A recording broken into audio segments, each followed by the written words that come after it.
Let's look at BERT's architecture again, this time using an example. We'll provide a question to BERT along with the text containing the response.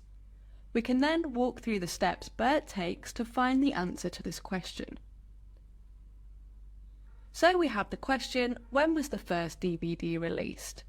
We then have a piece of text containing the answer, which we'll put in our answer document. The first step is to create the embeddings for our question and answer. So we'll create the encodings and then use tokenizer.encode+. We'll give it the question text and the answer document.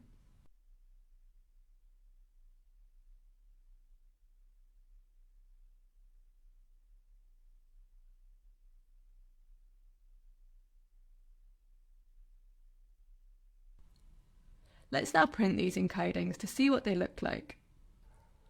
We have our token embeddings with the special tokens added to our input IDs, and our token type IDs are used to distinguish the tokens related to our question versus the tokens related to the text containing the answer.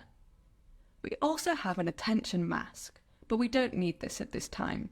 So let's take our inputs, our sentence embeddings, and our tokens.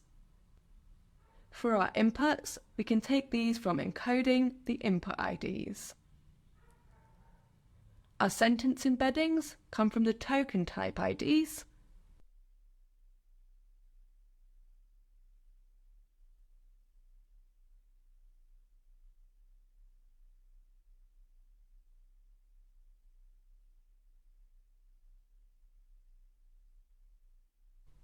And for our tokens, we use tokenizer.convert IDs to tokens over our inputs.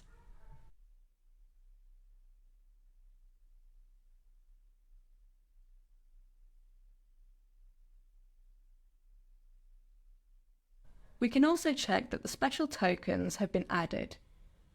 So you can see in the text we have the special tokens 101 and 102.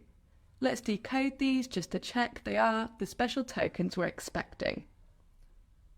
So we'll decode 101, and yes, that's the CLS token, and for decoding 102,